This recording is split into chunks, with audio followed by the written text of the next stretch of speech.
Hi, students, and welcome to today's lesson. I'm Mrs. Levine. Today, we will investigate the question, how can we use patterns to predict motion? Are you ready?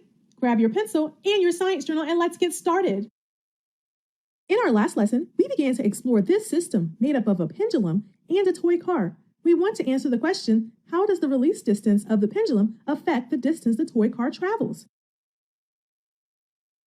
We created these fear test guidelines to help us plan our investigation. What do we need to add to our guidelines? Well, we want to see what happens when we release the pendulum from a variety of distances, right? That's the one variable we want to change. So I think we should decide exactly what distances to release the pendulum from. Let's release the pendulum from 10 centimeters, 15 centimeters, and 20 centimeters. We can add this information to our FAIR test guidelines chart. But in order to conduct a FAIR test, we have to keep all other variables the same. So for the entire investigation, the length of the pendulum will be 70 centimeters. And we will put the same number of pennies in the film canister, 20 pennies. What other variables can we keep the same? Well, where should we place the toy car? What do you think? Oh, I know. We can use tape to mark a spot on the floor in front of the pendulum to make sure we start the car off at the same point each time. And what about the tightness of string? To be consistent in our FAIR test, we should pull the string tight in every test. Let's update our chart to reflect the more specific guidelines we decided on for the variables that we will keep the same. I think we have set up a great FAIR test investigation. Before we get started with our investigation, think about how the release distance of the pendulum might relate to the distance the car travels. Now, let's make some predictions. How far do you predict the car will travel when the pendulum is released from a greater distance? How far do you predict the car will travel when the pendulum is released from a shorter distance? I can't wait to see what happens, can you? Let's start with the shortest release distance. 10 centimeters. I'll pull the pendulum back 10 centimeters and let it go. Wow, did you see that? I'll zoom in for you so you can see the meter stick. The car traveled 31 centimeters. Do you think we should move on to our next release distance, or should we test this release distance a few times? Since we are conducting a FAIR test, we need to test each distance several times. Why should we do more than one trial for each release distance? Well, imagine we only do one trial and we make a mistake. Then our data for this release distance would be wrong. But if we do 4 trials, we can compare all our data points to make sure they are similar. I conducted 3 more trials at a release distance of 10 centimeters. Here is my data. For trial 2, the car traveled 34 centimeters. For trial 3, the car traveled 31 centimeters. For trial 4, the car traveled 32 centimeters. Let's move on to the next release distance, 15 centimeters. What do you think will happen? Will the car travel a longer or shorter distance than it did with our first release distance? Shout out your prediction. Let's find out. Whoa, the car went a bit farther this time. Let's zoom in so we can read the meter stick. For trial 1, the car traveled 44 centimeters. Just like last time, I conducted 3 more trials. For trial 2, the car traveled 41 centimeters. For trial 3, the car traveled 44 centimeters. For trial 4, the car traveled 43 centimeters. Wow, was your prediction correct? Did you predict the car would go farther than our last distance? And now for our final distance, 20 centimeters. How far do you predict the car will travel this time? Let's find out. Wow, the car went farther than with the other 2 release distances. Let's zoom in to see the meter stick and see just how far the car went. For trial 1, the car traveled 51 centimeters. Again, I completed 3 more trials. In trial 2, the car traveled 49 centimeters. In trial 3, the car traveled 50 centimeters. In trial 4, the car traveled 50 centimeters. Was your prediction correct?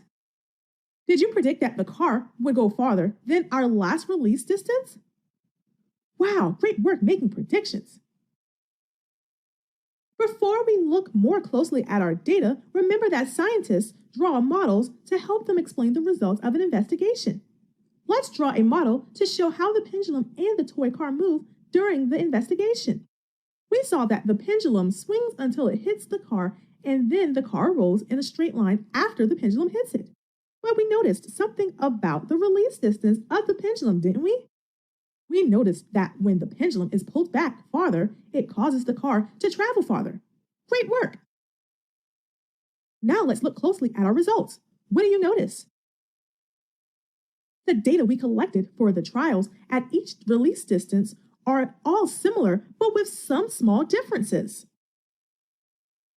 What might have caused the small differences we see in the results for each release distance? Maybe the pendulum wasn't held at exactly the right distance before it was let go. Or maybe the car rolls a little bit sideways instead of going straight. Mistakes sometimes happen during an investigation. Mistakes are a natural part of investigations. That's why we did 4 trials. Scientists do the same thing. Conducting multiple trials can help scientists identify which results are typical and which might have been caused by a mistake. Sometimes scientists even repeat the investigations of other scientists. Repeating investigations gives them even more data. I asked 5 groups of students to complete the same investigation. Each group conducted 4 trials, just like we did. I've combined their data with the data from our 4 trials in this line plot. A line plot can be used to represent the results of an investigation to make a large data set easier to analyze. This line plot shows the results when the pendulum was released at 10 centimeters. Each X represents the results of one trial. Based on the line plot, what distance best represents how far the toy car traveled when the release distance of the pendulum was 10 centimeters? Most of the results are between 30 and 33 centimeters. Those numbers have a lot of X's, and the other numbers only have a few. But do you notice that the distance of 32 centimeters has the most X's? That means that the car most often traveled about 32 centimeters. Let's add that information to our chart as the class result. Now let's analyze data the same way for the next release distance, 15 centimeters. Do you notice that for this line plot, the majority of the X's are between 43 and 45 centimeters?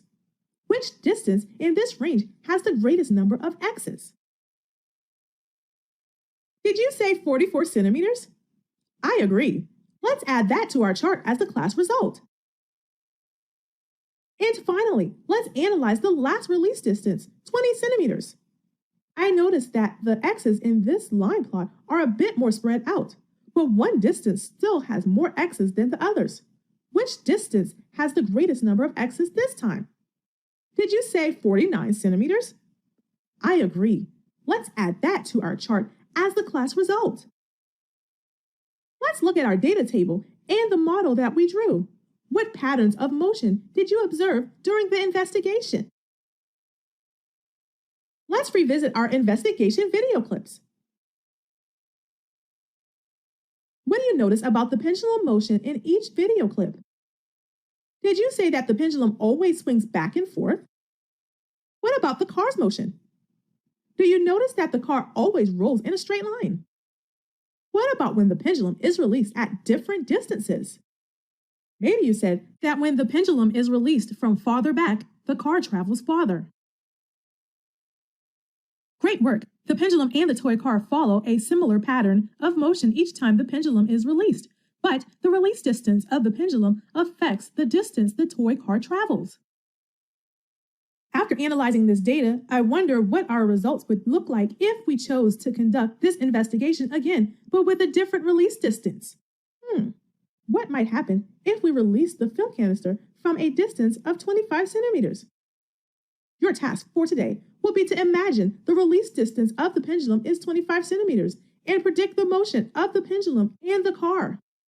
Your second task will be to summarize what you learned about motion in this lesson. How will you make your prediction? Will you use patterns that you noticed in our investigation today? I think that's a great idea. And in our next lesson, we will continue to explore the question, how can we use patterns to predict motion? I can't wait.